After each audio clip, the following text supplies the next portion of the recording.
গ্রামের পরিবেশে মানুষ হয়েছি বলে গ্রাম্য যে কোনো জায়গা আমার খুব ভালো লাগে। কিছুদিন আগেই চলে গেছিলাম জিতের মামাবাড়ি।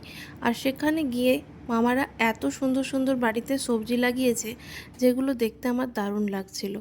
প্রথমেই দেখছি যে এত সুন্দর টমেটো হয়েছে গাছে। গাছটা কিন্তু বেশি বড় না, কিন্তু টমেটো একেবারে ভরে উঠেছে। আর কিছু কিছু টমেটো এভাবে লাল হয়ে পেকে উঠেছে। তার সাথে সাথে হয়েছে আরও উচ্ছে। আর এখানে দেখেছেন কত লেবু হয়েছে, গাছে পুরো ভর্তি লেবু। আর তার সাথে পেঁপে, লেবু গাছ, পেঁপে গাছ, তার সাথে টমেটো। আর ছোটোখাটো যে কোনো সবজি, বেগুন, উচ্ছে, যেই গাছই মামারা লাগিয়েছে মোটামুটি সেই গাছেই ফলন একেবারে নিশ্চিত।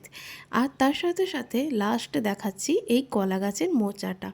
আমার কিন্তু এই রকম বাড়িতে সব তৈরি হওয়া দারুণ লাগে। আপনাদের কেমন লাগে বলবেন।